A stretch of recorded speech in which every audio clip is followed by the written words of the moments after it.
alive. It's very alive for us. And so I'm extremely grateful. And so with deep humility, I want to say thank you to the group.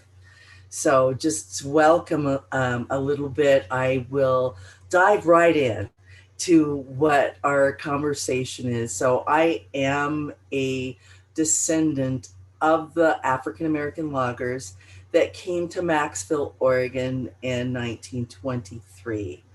My father, Lafayette Lucky Trice, born in 1904, and his father, Arthur Peg Trice, and his nickname was Peg because he had a peg leg due to a logging accident. They were recruited to Oregon in 1923 from a logging camp outside of Pine Bluff, Arkansas.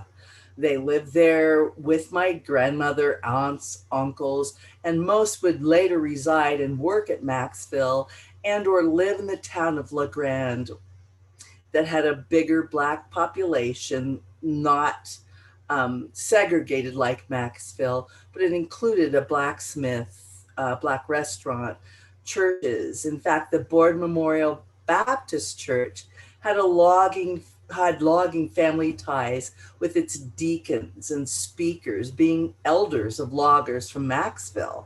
And me finding out about my history late in life in 2003, finding out that we actually weren't brought to Oregon as the help, that we actually had this different connection, was a very healing and cathartic moment for me that helped me. It didn't even help me. What it did was it lifted me out of a space that was complete for me in the city of being in Seattle for 30 years and coming back home to begin to chronicle and to do interviews and tell this history of the people here. And so this is going to be a bigger story than just Maxville because it's sponsored by Vanport. I want to talk about the connections between the two of us. And so because that population that came and that were established early on in La Grande, a lot of the women and the children moved to La Grande from Maxville. They spent probably at the most a season there. It was a segregated town. The houses were not insulated. It was a very rough space to live in, and La Grande offered amenities that were not segregated in the school district, and it offered Black businesses. It offered a bigger community and churches, real churches to come and worship. And you'll find out in this talk that churches weren't just for worship. It was for many ways of connecting people together. And so one of that was connecting the logging families, connecting the African American Masonic Lodge chapter in La Grande. Also, my father, Lucky Trice, was the first district commander of the American Legion in Oregon in the 1950s. I don't have any records so far of any other district commanders in the American Legion that are African American. And during that time, I was growing up and being involved in a lot of the work, which he absolutely served everyone in the community, regardless of their ethnic origins. So this is something that I grew up knowing, but couldn't articulate as a child. So I want to also state too that my great-grandfather was enslaved in the state of Arkansas, where my family was recruited from. And he was enslaved until approximately the age of 23 when he was emancipated. And so his son and grandson came to Oregon in 1923 when those exclusion laws were in place, and we'll touch on that. And so I want to really connect you to the voices and the spaces of Maxville. And I want to launch you into the Maxville history. There are some of you who may have heard me speak of this work I've done before, and there's others that have never heard this work. And so I want to honor both audiences. And so for any of you that have heard it before, I want to ask for patience so that we can bring everybody in this space up to speed and we can go on that journey and walk that journey together. And so at this point, I'd like for you to hear a little bit, a short video called They Came by Boxcar. Now, this video was created with a good friend and I want to say conspirator, because we conspire to enlighten and to lift up the knowledge of everyone. But Marv Ross has been a friend and a collaborator for many years. And so he helped to produce this video using local artists in Portland to talk about and to, I want to actually just state that the voices and the dialogue that you hear is a collaborative of the transcripts that I was able to collect from Maxville primary, the folks that were there at the time. So most of those interviews came when these Maxville residents were in their 90s. So I want to go back to hitting up Crystal to kick off that video for us at this time. Thank you.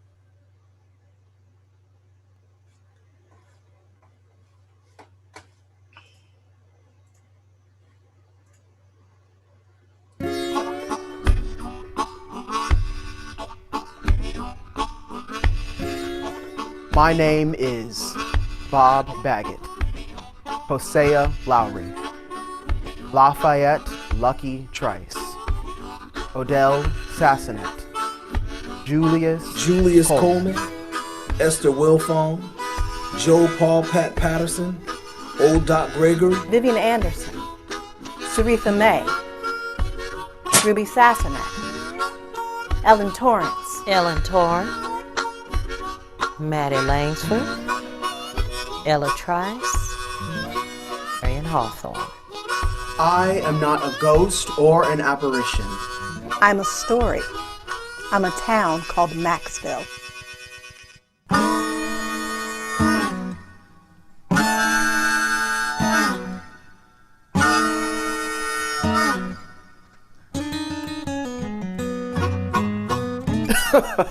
Maxville? Oh my, you looking for pleasure, you gotta go someplace else. They work you 6 out of 7, from can't see to can't see.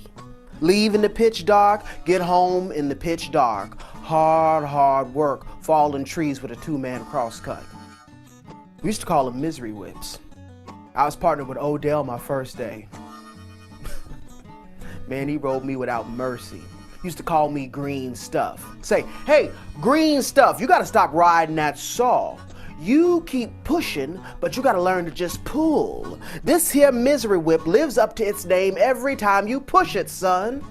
He say, at the end of your pull, you gotta ease up. I will feel your easing up, and then I pull. You pull. I pull. You pull. I pull. You pull. No pushing. He say if we're bucking right, it'll feel like we're cutting butter in July. If you push it, you'll warp it or worse. Then he stuck a finger in my chest and said, the first time today you push that whip, I'm throwing a handful of pebbles at you around a tree. Second time you push it, I'm chucking a tater-sized rock at you. You push that saw a third time today, green stuff, and I'm personally coming around the tree at you with a rock bigger than your old empty head.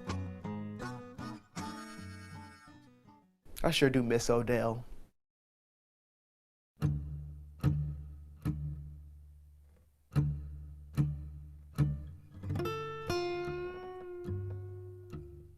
Yes, Bowman Hicks put whites on one side of rail tracks and coloreds on the other. For the most part, we got along, sometimes real good. Other times, well, if somebody's gonna get the dirty end of the stick, we all knew who it was. What they thought was a little scratch felt more like a deep cut. What they thought was a funny joke wasn't. Deep down, I know the names they called some of us they just thought was normal. But what do you do with that? I mean, what do you call that feeling when a white friend that you really like, you hear them call your uncle or your cousin Midnight or Nigger Bob or Boy? What do you do with how that feels? Up until Bowman Hicks left, our children wasn't allowed to go to school with theirs or go into their houses, but they played together. And all of the crew bosses and the soups, the supervisors, they were all white, as were the nice homes. Our menfolk played baseball separate at Maxville. 2 teams against each other, coloreds versus whites. And we whooped their tails real good. Them and any other team that played us well, until they wouldn't play us anymore. It wasn't until recently I heard that Maxville was the only segregated town here in Oregon. Well, none of us were gonna complain. I mean, we all needed the work. Not to mention, most of us was from the South anyway, where segregation was as common as breathing. And it wasn't gonna do no good to complain in a company town.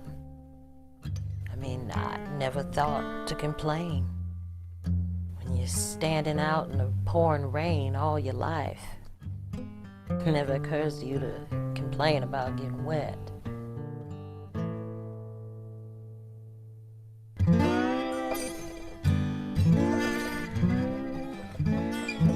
Lots of us came out here from Arkansas and Georgia, Alabama, Florida, and the Midwest, all thinking that Oregon would be a better place to work. But the Klan was here too, and in the 20s pretty much ran the whole state. A little company town remote as Maxville, you'd guess was not going to be a target. But we saw crosses being burned in the hills of Maxville and Wallowa. One night the Klan came out, dressed in their hoods and sheets, and drove right into camp. We all wondered, how will our whites here react? Is there hate flowing in the man that you were logging with this morning? Will he turn his head and look the other way tonight? Will he pull his curtains, lose his hearing? Lynching was a national pastime back then. They stopped on the road in and got out. And then out came our super, the white boss of the camp. He came right at him, held up his hand and stopped them. He told those boys he knew who they were in them hoods, knew their names, their families, where they lived and worked. He told them to turn around and get out, and they weren't welcome in Maxville. Get the hell out and stay out. And damned if they didn't turn around and leave. It was a brave thing to do. He could have just stepped aside. He could have done a number of bad things, but he didn't. It was that night that opened up a lot of eyes and tempered a lot of hearts, including mine.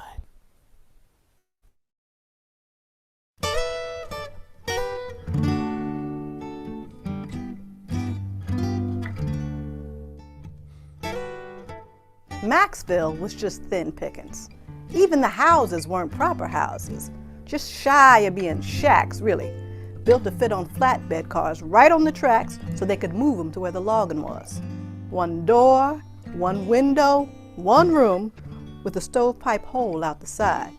No plumbing, no electricity. The only thing that we had lots of was bed bugs. Lots and lots of bed bugs. And not just in your bed neither. I found one once at the bottom of my mush bowl, looking up at me. I was sure that I had just swallowed the rest of his family. Made me scream so. I scared the husband almost to death. Isn't it a gift from God? How we mostly lose the bad and store up the good, like us women in childbirth. How we somehow forget all the pain of our first, or else we'd never ever have our second. Bowman Hicks did everything they could to keep us apart. Except for the men working together, did everything they could to have us hauling water from different spigots or playing baseball on separate teams. The thing is, when you got folks struggling all together, folks start caring and listening, and stories get shared. Stories of friends back home, or nieces getting married, or holidays and such. Nope, the company really failed at keeping Maxville apart. The men, black and white, worked elbow to elbow all day long, and all us women crossed the tracks at some time. We'd borrow a cup of sugar, take some soup, whoever got sick, share some gossip over washing clothes. When you're in it like we were, no matter what it is, you find that things go easier when you're getting along. Life starts when stories get shared. And you know, it usually ends up that way too.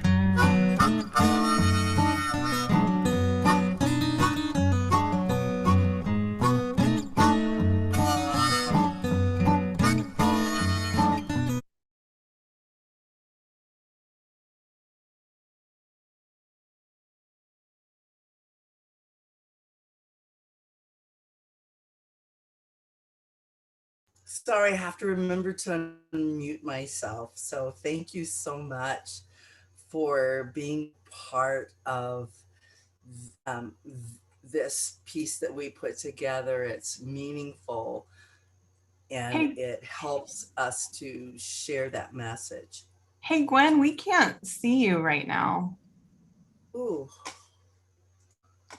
Can you get yeah. closer to your screen? How There about we that? go. Yeah, there's that Hi, face. everyone.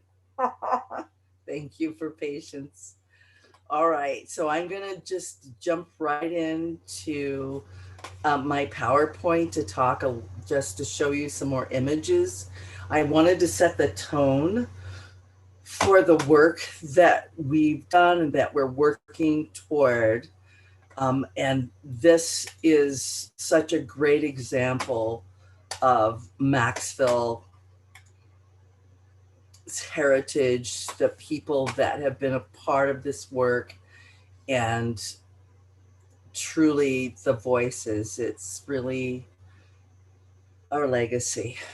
So for those of you, again, I want you to have patience and tolerance as we bring some folks up to speed, and others, they will just, please help us go along with the journey. Is this is, of course, the map of Oregon, and in the red is Wallowa County. So it's quite large, typically 7,000, a little over 7,000 people during the year. Of course, during the summertime, we get about 100,000 tourists and visitors in our shoulder months and during the summer.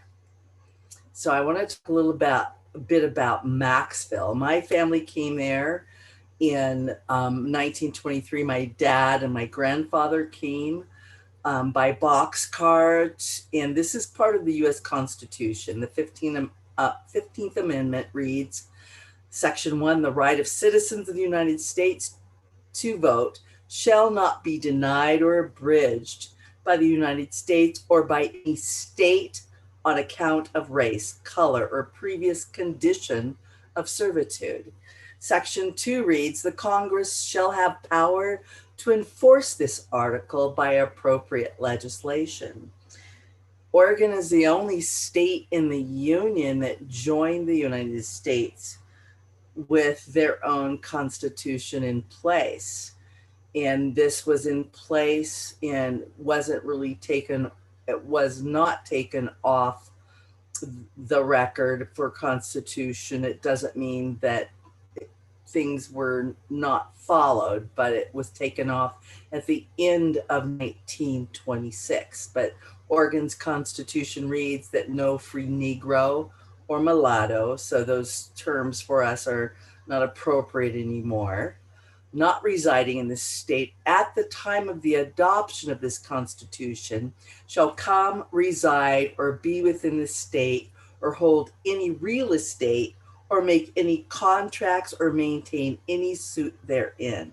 And the legislative assembly shall provide by penal laws for the removal by public officers of all such Negroes, mulattoes, and for their effectual exclusion from the state, and for the punishment of persons who shall bring them into the state or employ or harbor them.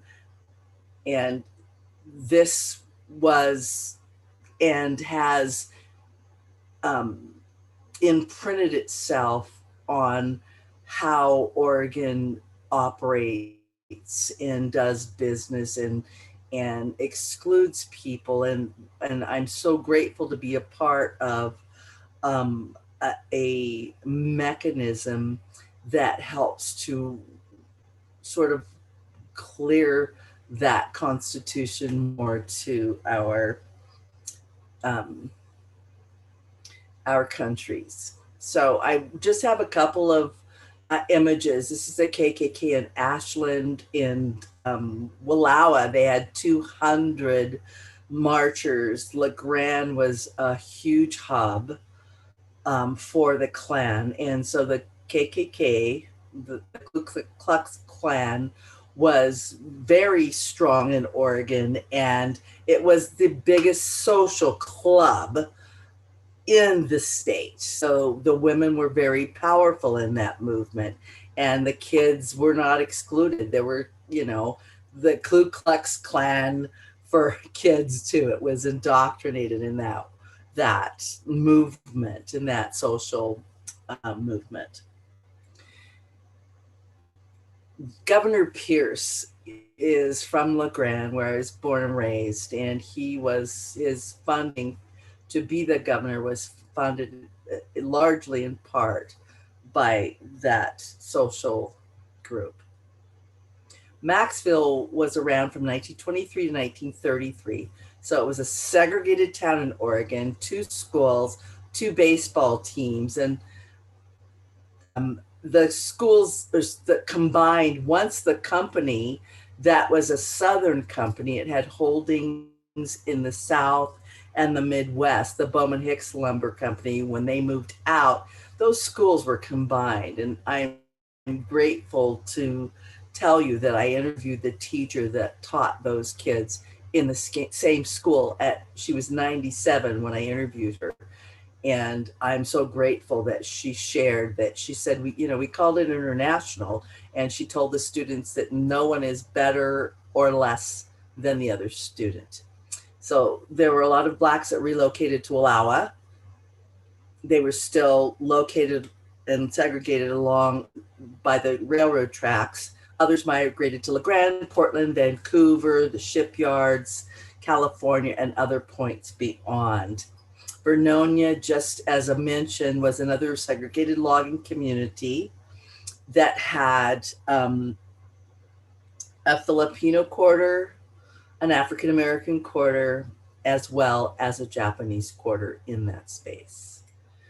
Sundown towns, Oregon, they honored those spaces. If you would like to read this book, James Lowen created and wrote a book, has a really strong website of finding out about, is your hometown, do they have those sundown laws on the books, how to get rid of the laws, and then how to incorporate your community members onto decision-making bodies within your community, an important component of it.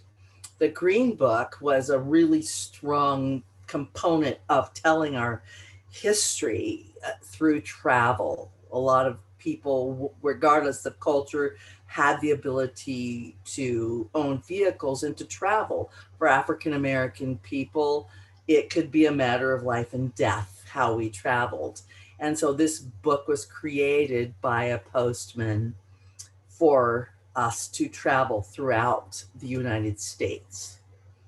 And again, there's so much information and we have a little time, so I'm going to shorten up some of the information for question and answers and if you want more, because that's really what it's about. I can't give it all to you here.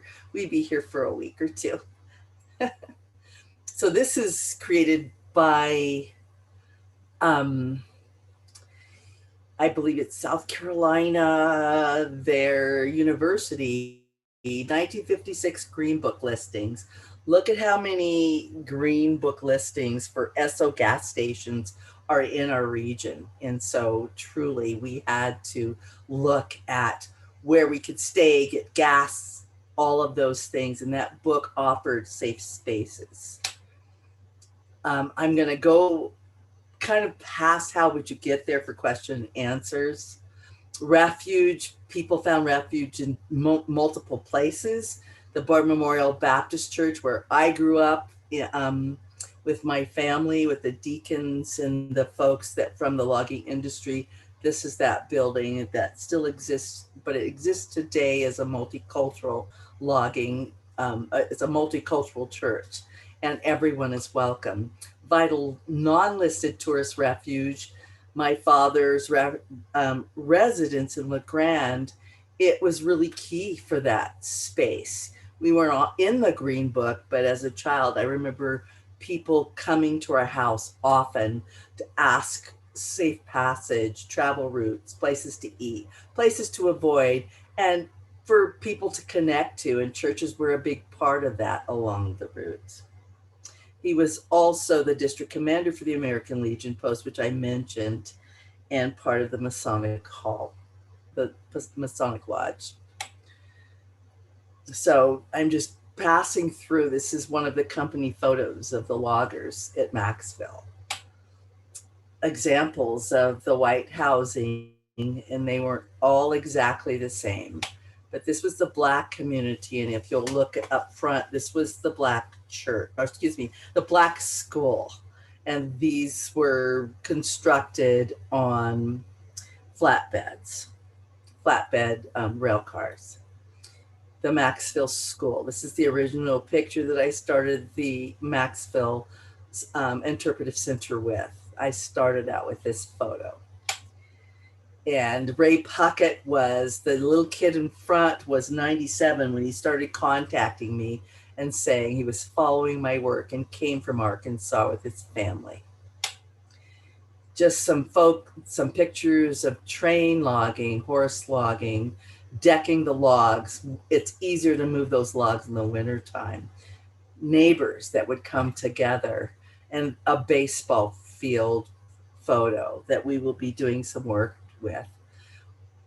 In work of today, we had tours of the Maxville town site, and we've had access to that site since we started this organization. So we do tours this way. We'd have demonstrations of logging. We'd have logging games, which were built from doing that work at the time at Maxville. And then we had professionals that helped us to collaborate to tell the stories.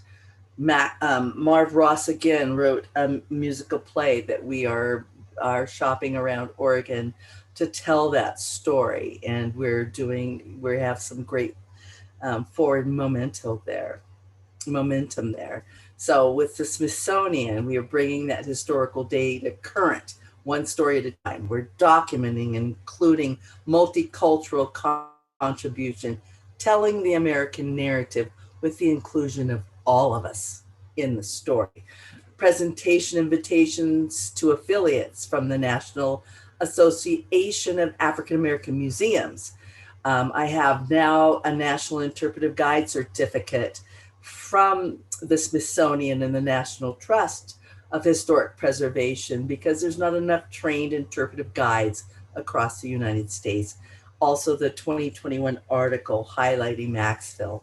We've documented the Maxville Lodge with the Clackamas County, the Clackamas County Historical Architectural Field School. The professors and students came to document that lodge.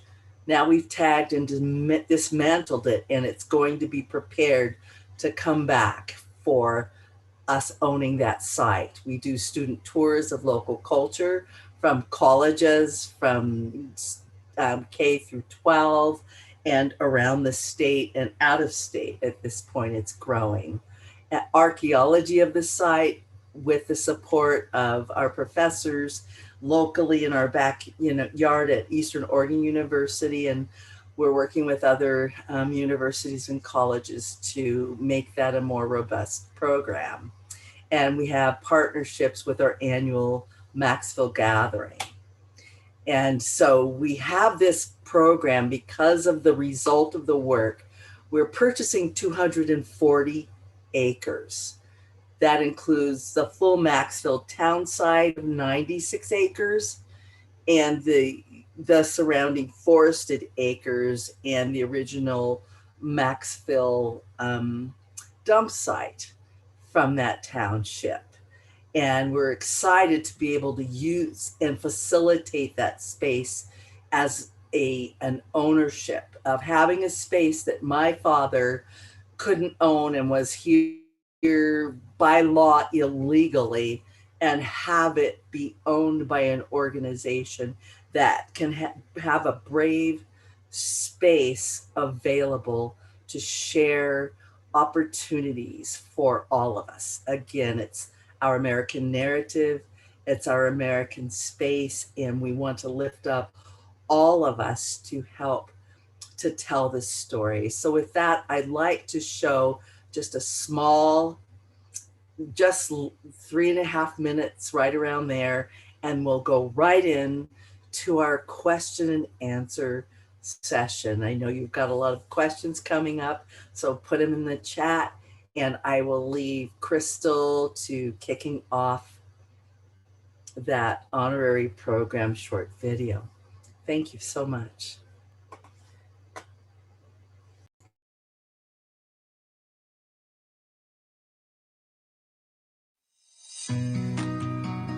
What can 1 acre of land tell us about our history? At the former town site of Maxville in Wallowa County, Oregon, an acre can tell us about the marginalized and little-known history of African American loggers. An acre can tell us how African American men and women and their families lived in railroad towns and harvested timber that would build the country we know today. How they lived in the state of Oregon despite exclusionary laws that stated free Negroes were not allowed, and how, like much of America, segregation was practiced in the Northwest logging towns as it was in the Jim Crow South.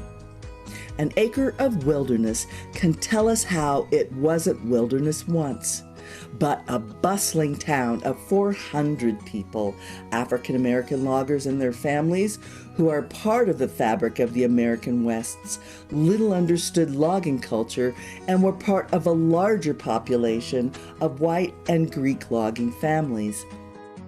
Now, since 2008, the Maxville Heritage Interpretive Center in Joseph, Oregon, has been telling that story, and the Maxville Honorary Acre Program is an opportunity to support the center in securing the physical and historical town site of Maxville. With your honorary acre, the center has the opportunity to own the site, to restore the historical structure which the center has preserved all these years to their original place, and bring to light the story of African American logging culture where it was then and as it was then. You will be a critical part of a landmark moment in the center's history, as well as the true history of the American West and the United States of America. And for your honorary acre, you will receive the coordinates at the center of the acre, which your donation helped the center purchase and will help the center steward. The center will also plant 240 trees to commemorate the 240 acres purchased, including the acre purchased with your donation. Maxville Heritage Interpretive Center wants to make sure any donor can participate in this community effort to preserve the historic site of Maxville, no matter their financial circumstances. In that spirit, donors who cannot give the gift of an entire honorary acre can contribute any amount they are able to make an acre. Their gifts will be pooled with other Make an Acre donors, and together, this pool of donors will form their own community and help the center purchase, own, preserve, and steward the historical town site of Maxville, where funds are most needed. This project is funded in part by the Meyer Memorial Trust's Justice Oregon for Black Lives Fund. Thank you for all you do.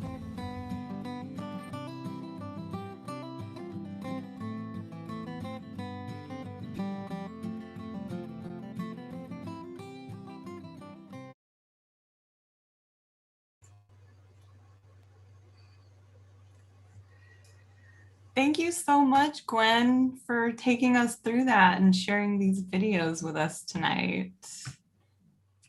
And it's just a privilege and an honor to be here and to talk about it in an open way. And I just feel like with our visitors and people that have plugged into the work, it's such a great amnesty moment to ask those key questions.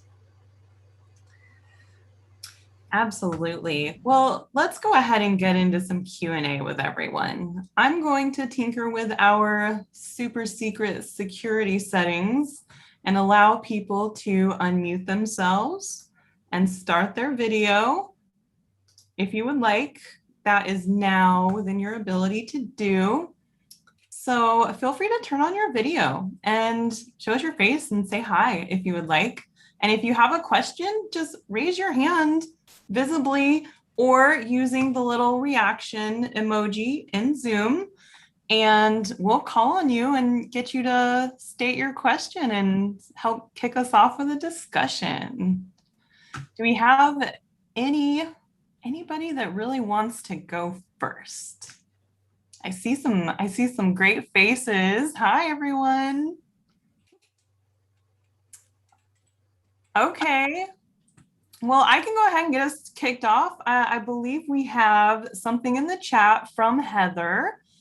It says, "Thank you, Gwen. This story is just amazing and reveals so much. I grew up in a logging family in Oregon, and this expands my understanding of who I am and where I came from." And I guess, well, that's not a question. It makes me have a question that I've been thinking while you were talking. Is, Gwen, what's one thing that you would say inspired you to move back to your home and do this work? I heard you mention that you were away for quite some time and that you came back home. So would you mind sharing a little bit about what inspired you to come back and get engaged in this great work? Yeah, so I grew up in the 60s and 70s. And there was nobody that looked like me in any classroom from the 1st to the 12th grade. And my parents their message was, have a good work ethic. If you were saying the Pledge of Allegiance, you put your hand over your heart, you stood quiet, the men would take their caps off.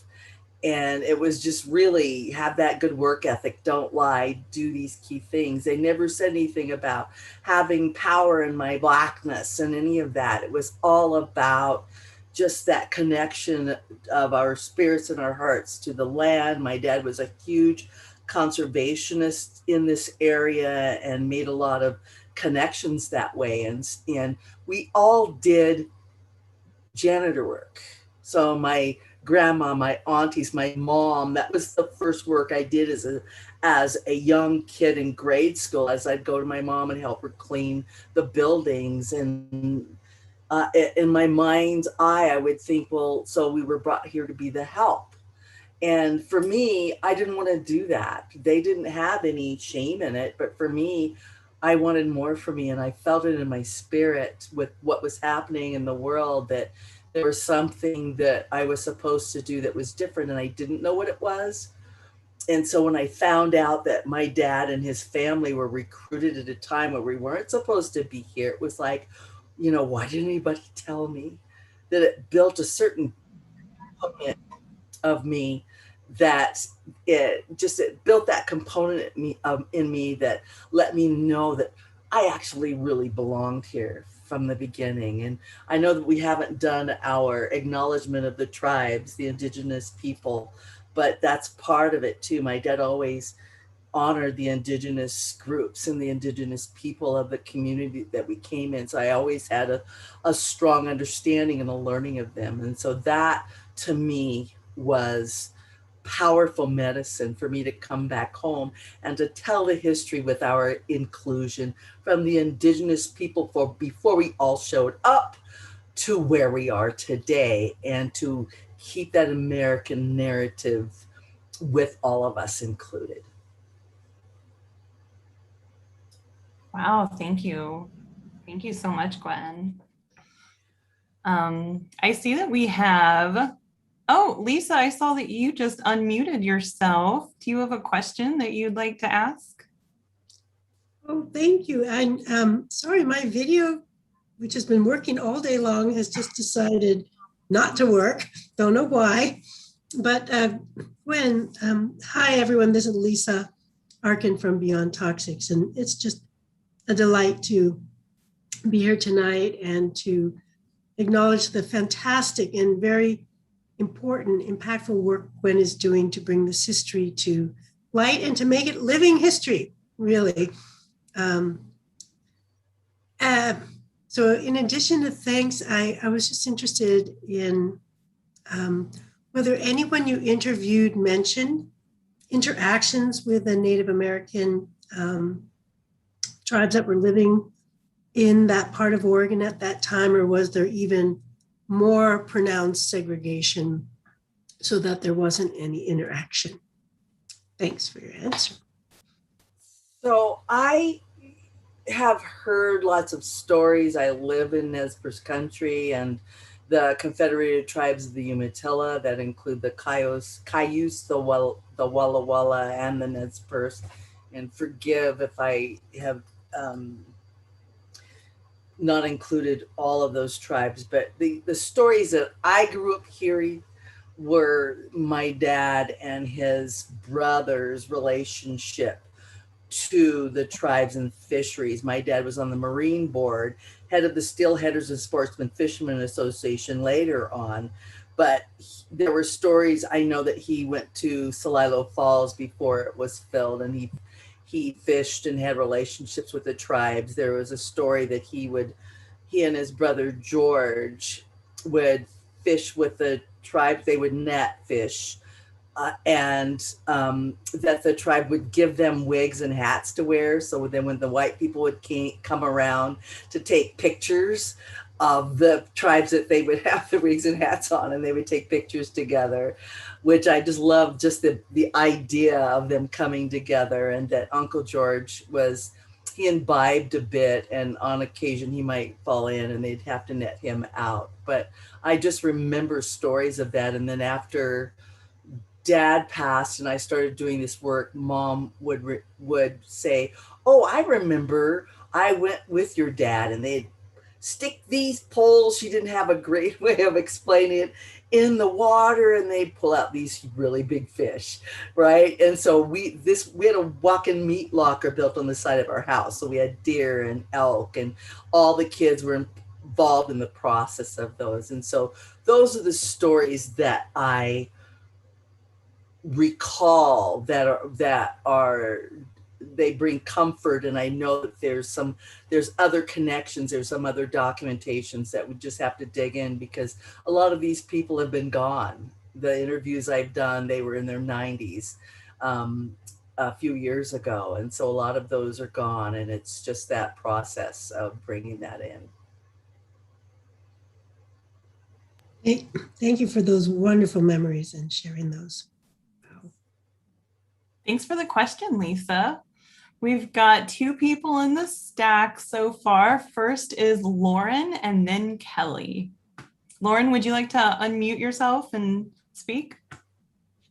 I was just wondering, Gwen, if you'd, obviously to have an exclusion law work, you kind of have, it seems like legally you'd have to define who was Negro and who was mulatto.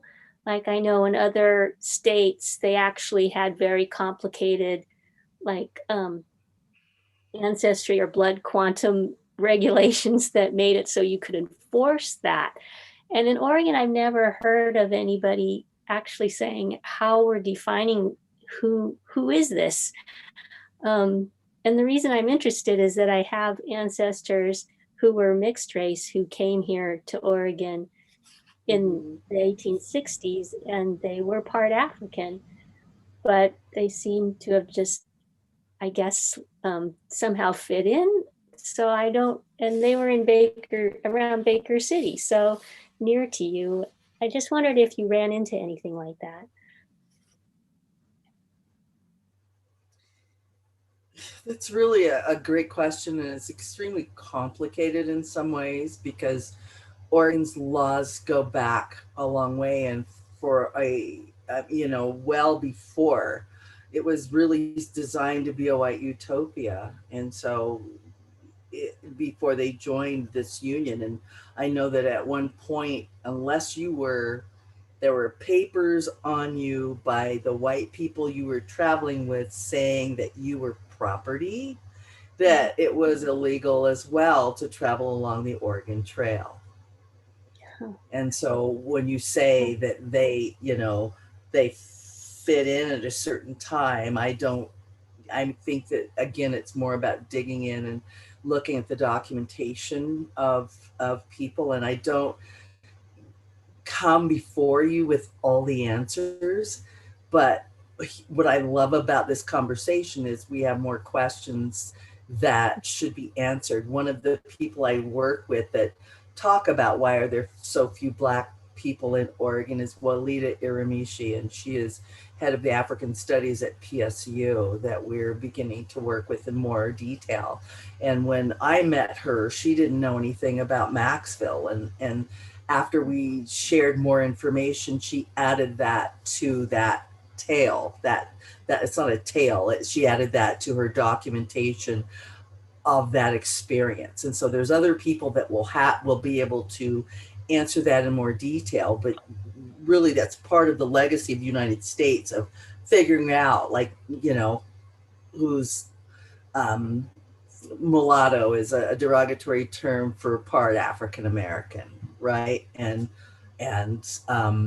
there was at least one family, the Vanderpool, that was sued for being Black in Oregon, and they lost and had to leave all of their holdings within 30 days. So there was at least one case that is documented where they use that law against an African American person.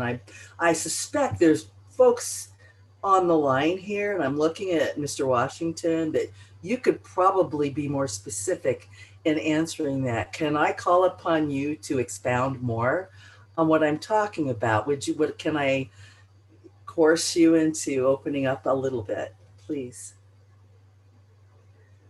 I think you answered the question. I can't hear you very well. Can you turn up your speaker? Hear me now? A little bit more, but I'm not sure. I have been having a little trouble with my speaker here. So how about now? Still bad? I don't think that we're able to hear you. Do you have I don't know I don't know how to fix that, Crystal. You're my person here to help with that. And I'm sorry if I jumped him in before others, but that's a really valid question. And perhaps I can, while he's working on that, we can maybe, Crystal, take some other stuff and we'll come back to you, Mr. Washington, if that's okay. Okay. Yeah, Mr. Washington, it just sounds like you're far away from your speaker, so we have to get our ears really close to be able to hear. But while you're working that out, I'm going to call on the next person in the stack. We have first up is Kelly and then Zev.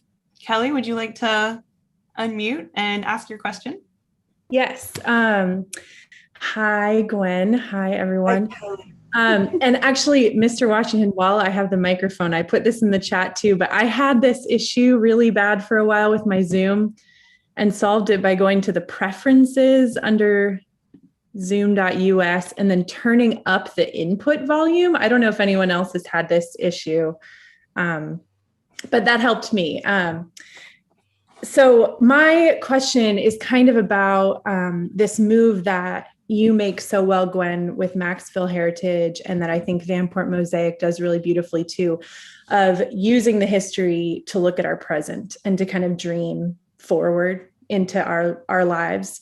And so I'm wondering if you could talk a little bit about the land acquisition project and what your dreams are for what that space will be. I mean, that is such a powerful thing to think of, getting not only the town site back, but the land around it too. So I'm just wondering if you could share with us kind of, you don't have to, no secrets. I'm not trying to give you a gotcha question, but just to share with us some of the hopes and dreams you have for that land, and so we can all get excited about it.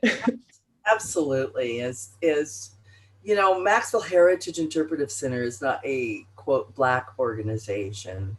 It's led by me, who happens to be a fabulously beautiful Black woman. And I'll put that out in the universe because that's my spirit and my heart. And it leads my work. And I embody my father's work because he loved community, and it didn't matter what color you were. And his work, he would do he was very political. He would travel to Salem often to lobby for people of color in the very early years when it wasn't okay. And his name, Lucky, came from, he was good at playing poker and he didn't drink. But one of the stories I've heard recently from some of the opposite contingent or the dominant culture, at least one person in an interview was like, one person called him lucky because he's lucky to be alive for what he did and the work that he did in the community. And I know before I was born, there was a cross burned in our yard because he would stand and he wouldn't back down, but he deeply loved his community and he showed it. And it wasn't just La Grande, but he had businesses in 4 surrounding counties. And so when I came in and was doing this work, it was for the eldest in the community I moved to in Wallowa County. The eldest knew him and they remembered him for his work for everyone. And so it wasn't like a big struggle, or I didn't have opposition and I didn't have any threats. I had people hugging me that were elders, people said, don't call them because they're racist. So I'd call them and say, would you like an interview? And they'd say, I've been waiting for you to call me. So I've had a lot of open doors around that. So truly the work around the site is to have a brave space that we can all go to, that we can travel to, that we can have roots music, roots foods, we can have facilitated tours, we can have creative opportunities to write, to have to encourage and inspire students from every quarter to learn about forestry education, to learn about every kind of education, and to be able to spend the night in that space, to heal the land, to heal the riparian areas, and to dream openly about just being on the land versus being on the asphalt. So I will leave you with that vision, and that it's open as we begin to build that framework of what all we can do. I see, Afro tourism, I see BIPOC tourism, LGBTQ. It's a access for all. And whether you have any kind of um, physical impairment, we want to make sure that you're welcome there. And really, lifelong learners. Great. Thank you for the question, Kelly. And thank you for the answer, Gwen. Next in the stack, we have Zev. Am I pronouncing that right? Yeah, that's right. Nice. I don't know if you answered this already, Gwen, but I was wondering, in this project to memorialize the site of Maxville, have you faced any opposition from folks in the communities nearby or on the county level in Northeastern Oregon that either didn't hear about this and don't think it should be remembered, or for some other reason just oppose that new idea? Nothing from any groups of people. Unlike, I know certain parts of rural Oregon, they have more hate groups located. In Eastern Oregon, we have been really blessed without those. However, there have been some groups that have bubbled up, but I mean, it's like any place. I lived in Seattle for 30 years, worked at Boeing for 20, and truly there are towers of people that are separating themselves, whether you're in the city or in the country. But again, I stand on the shoulders of my father and his father in doing good works that support all of us. I tell all of our history in that work, and I'm working with legislators presently in this session for funding to support that effort. And even though some of us have very different viewpoints of the administration, they get what we're doing, and they've seen how my family is impacted in a positive way. The community in Union County and what I've done in Wallowa County in supporting. And so it doesn't mean it won't happen, but I have faith, and we operate with transparency of what we do. We don't hide any part of the nature of what we do, and we ask for people to stand in those spaces. And so, I have an occasional troll that happens, but in life, if you don't have someone to trip you up, then maybe you're not living your life. Maybe you're not digging deep enough. So I'm definitely digging deep, and I sleep well at night because I really come from a place of transparency. Nice. Thank you, Gwen. It's nice to know that Beyond Toxics isn't the only organization that has to fight off trolls in these kinds of spaces. So thank you for pointing that out. So, Mr. Washington, do you have some audio for us? I don't know. Can you hear me now? I could hear you just then. Okay, can you hear me well? Oh, yes. Okay, yes. I'll see you right here. What I was saying, Gwen, I thought you answered the question to the best of your ability. And the only thing that I would add to that is that there are African Americans, small bands, particularly, the largest population was always in the Portland area, but there are African Americans all in various parts of this state. And I think more than anything, they just learn how to fit in. And once you understand that, most of them got along fine. I'm not saying it was perfect, but everybody has to survive. And so I thought you did the best you could. And there's a whole lot of stories about people of color in Oregon. I mean, there are just bits and pieces everywhere, and you'll run across them. And I'm just amazed when I talk with the Oregon Black pioneers, and there weren't thousands, but there were Blacks all over this place, in spite of the fact that they said, you can't come here. They came, they survived, and it is, I'm sure it's not a pleasure with what some of them had to put up with, but it sure is a pleasure to know that their history, regardless of where they were, it is still alive and it is still being unearthed. And so I think you did fine, Gwen. Just keep on keeping on, okay? Bless you. Thanks so much, Mr. Washington. Thank you. Thank you, Mr. Washington. Laura, did you have anything that you wanted to bring us from the live streaming section? Just lots of love for Gwen. People who visited the Maxville Heritage Center just expressing how much they enjoyed the visit.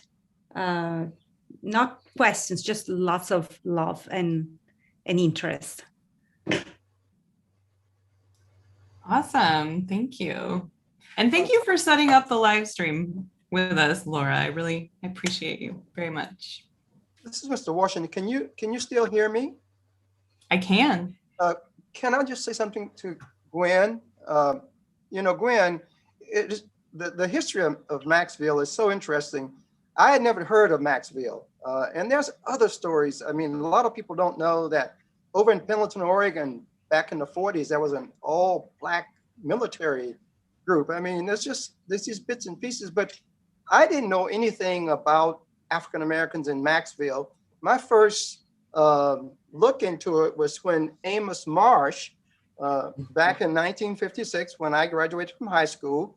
Amos Marsh is an African American athlete, and the coach at Oregon State discovered him over in Wallowa because he was an unbelievable football player, and I'm sure he got a very good education. And so I remember when we saw the picture of Amos in the paper over here as being all state, we said, where is that place?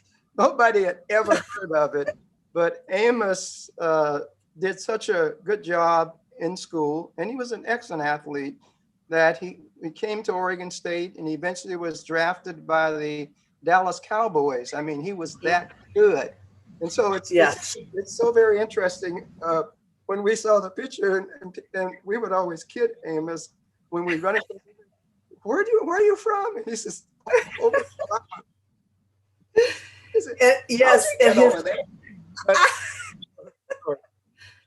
and his brother, so is Amos, and there was, oh gosh, now I can't remember his brother.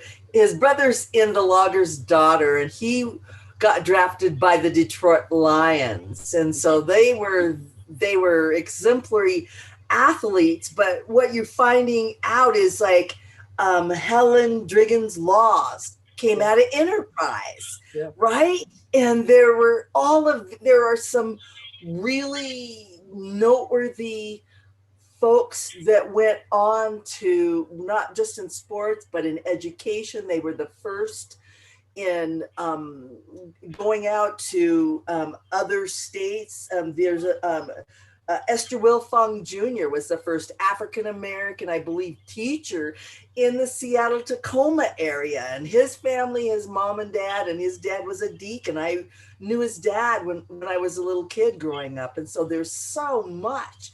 And right now, which I want to mention, is the Oregon Heritage Commission has gotten money to do multiple property documents in all of rural Oregon for African American history. And I was on the, I was part of doing that historic register for Portland and Multnomah and part of Willamette community or counties.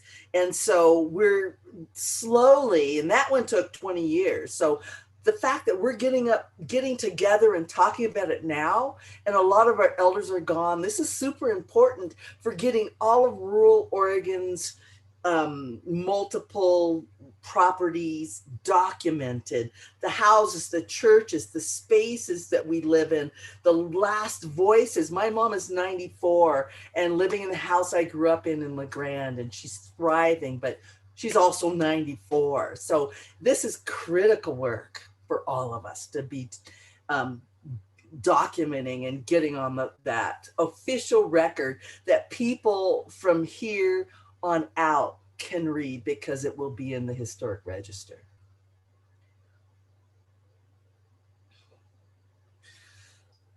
You fill me up. All of you fill me up so much. I can't hardly breathe. Yes, yes, this is exciting. We have Kelly in the stack next, and then Zev again. Kelly, would you like to unmute? Yeah, I just have a really quick comment. I just came across in my research, you mentioned Ellen Driggins' law. I just found out she was actually a recreation center community director at Vanport for a few months or even up to a year. I think it was when she was very young, but I just found a mention of that. And I thought that was so cool because she's so well known for her later work at Jefferson and in the Portland public school system. But she perhaps got her start doing public programming in Vanport to make the connection to the Mosaic. Sweet.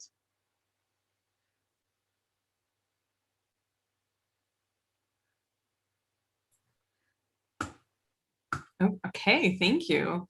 Gwen, did you have anything you'd like to? You need to call on Zeb's hand still. Okay. Up. Yeah, we've got Zev. How much time? Are we done? I'm sorry, what was that, Gwen? I was gonna say I could talk for a long time now, but I know Zeb's hands up and I don't want to overstay my welcome. I just feel I'm so emotional and you all have uplifted me, but I definitely want to take more input. Great. Well, we've got two more so far. We've got Zev next, and then we've got Doug C. So Zev, would you like to unmute and then talk, and then Doug will get to you next. Yeah. I was surprised to hear, because I didn't know about Maxville either, but during this talk that you said Vernonia was another place with a similar contingent of Black loggers. Have you heard of any other kind of like industry specific groups of African Americans that were recruited or for another reason immigrated to Oregon for a specific trade of some sort, like, I don't know, mining or orchardists or like ranching occupations? So historically, I know that there were mining in the Coos Bay area, and I believe they hung folks out in that region as well.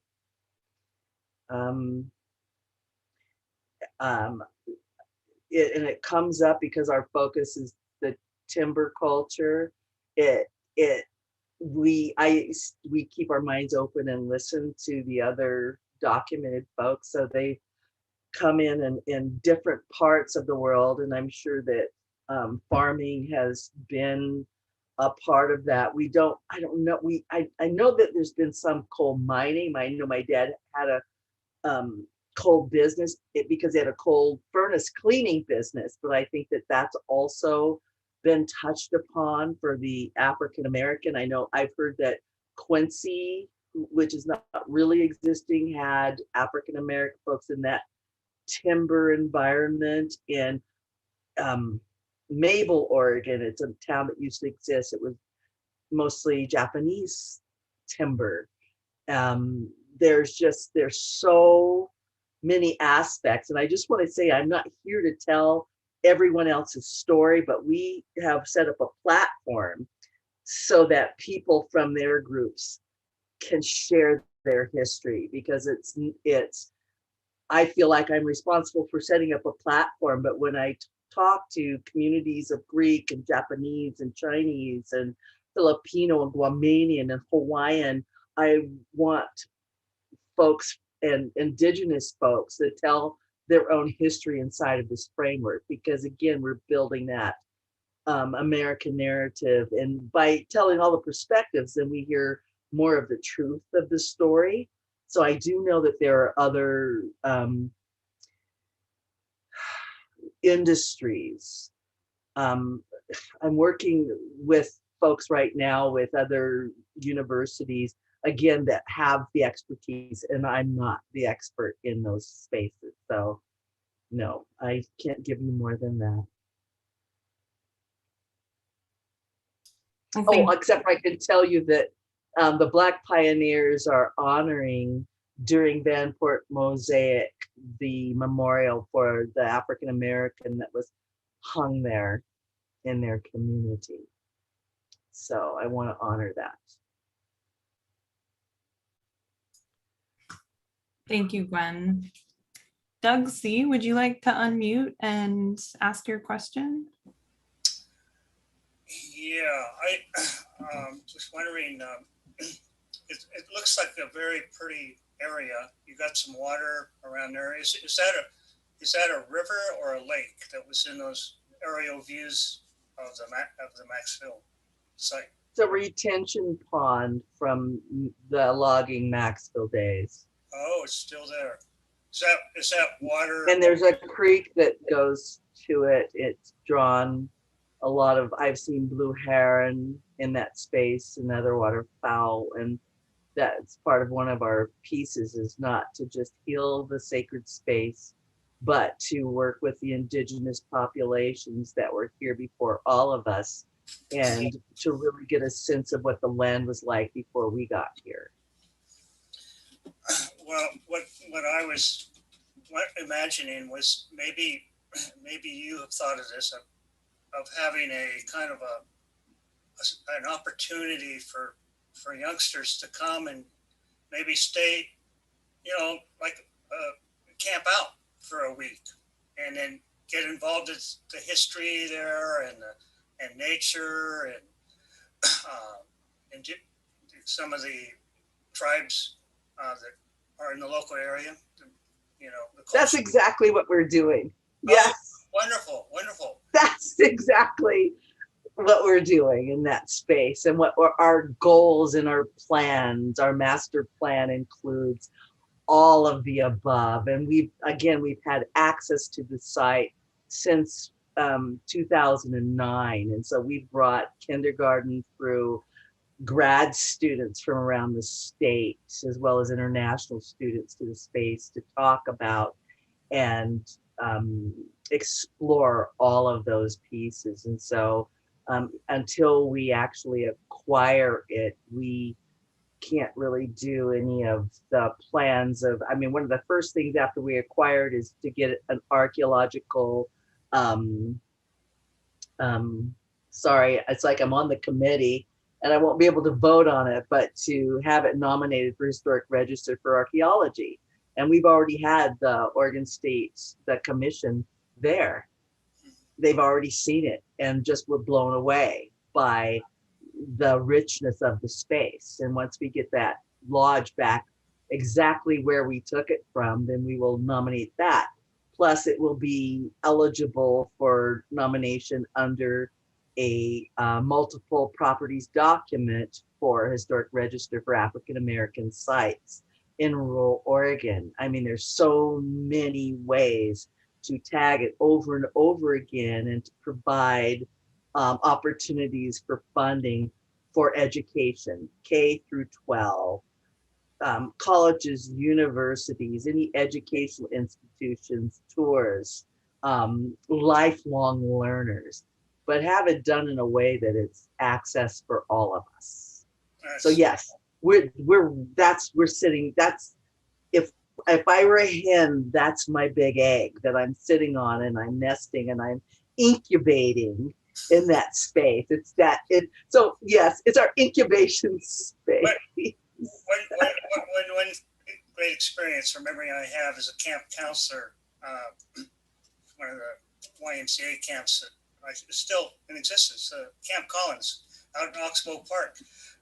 Anyway, when you get kids from the inner city out in nature, they kind of awe and woo, wow, it's a whole different experience for them. And it enlightens them, it enlarges their interest in life, in nature especially. But the kids are so excited to be out in nature. I find, especially if they're from the inner city and maybe from low income families, and that they don't get out in the country very much. Well, it's that whole syndrome of having an asphalt life and not being grounded in outdoor spaces. And it's true not just for kids of color and African American kids, it's for kids that are compromised by their environment, by their economic, and it could be expanded to those that have more access, but they still don't have access to the landscape, to the timberlands and the world that I've grown up in. I wouldn't have thought that I was that was a plus in my life in some ways growing up, because it was the 60s and 70s. But I am so grateful to be raised in that environment and have the family that I have. Yeah, great points, Doug. We're excited. I'd love to support you in that. Thank you. Any way I can. Thank you. Same here. Beyond Toxics is here to support you, Gwen, whenever you need. And with that said, I mean, it's 8:30. Gwen, I just wanted to let you know that it was such an honor to host you tonight. Thank you for inviting me into this space and putting your trust in me to help facilitate this event tonight. It means a lot to me, so thank you. And do you have any final words or any parting words that you'd like to share with the audience here with us tonight before we hit end meeting? So I really don't have any wisdom behind it. I feel like I was given an opportunity when I was a young person. Something happened to me at one point because I didn't know what my direction was. I didn't know who, I kind of had an idea who I wanted to be. And something happened to me one day and I got this overwhelming feeling in my spirit, in my heart, and my stomach. And maybe people would equate it to love or a good meal or whatever that was, but I felt so overwhelmed by that feeling. And what came to my spirit was that I was meant to do something bigger than myself, that I was going to be able to do something that would help others and help create change that would support healing. And I didn't know what that was, but it was so strong in me that I wept, and I felt a sense of calm and knew that I would grow into it somehow. And I had no idea that it would be this. I had no idea that it would be anything like this. And so I come to you with deep humility, and the very fact that you are willing to listen to my voice and hear that spirit and have a relationship to that. I'm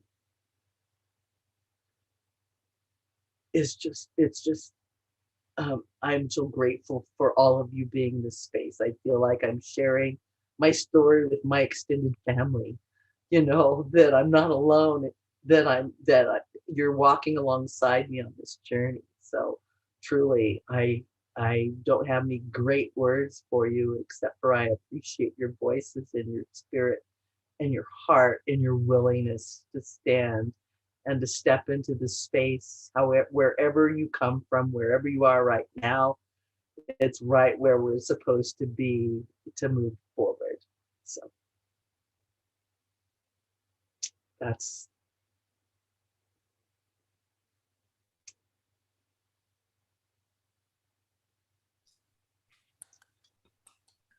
Clapping doesn't have the same effect anymore, does it? Thank you, Gwen.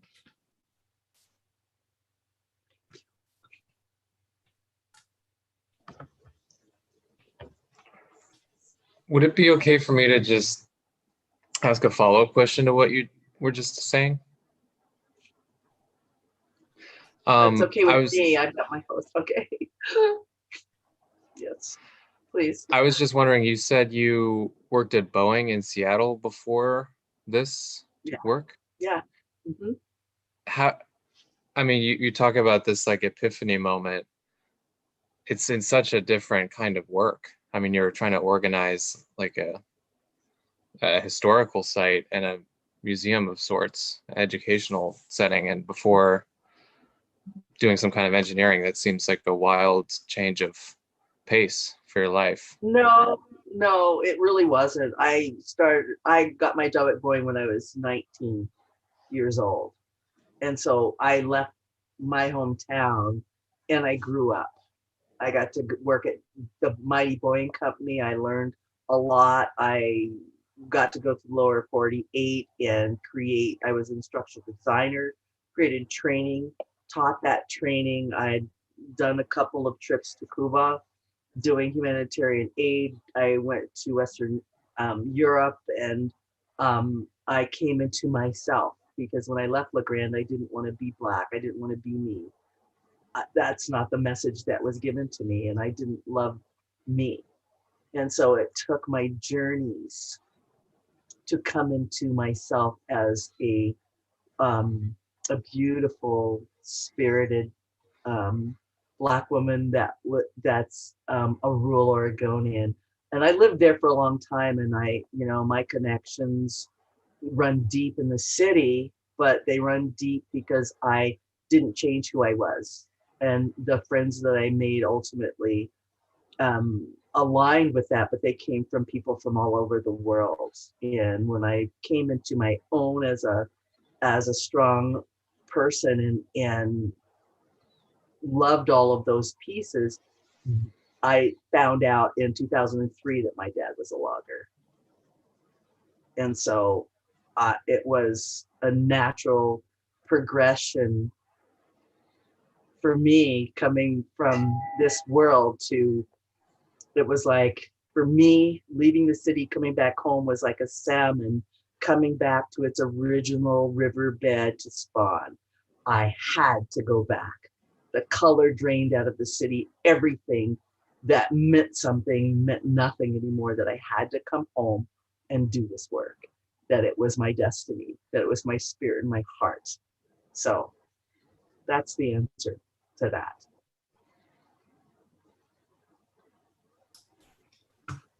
Thank you, Gwen. That was beautiful. All right. Well, all right. Let's call it a night and wrap it up. And I had a great time here tonight. Thank you again, everyone, for the great discussion. Thanks for being with us.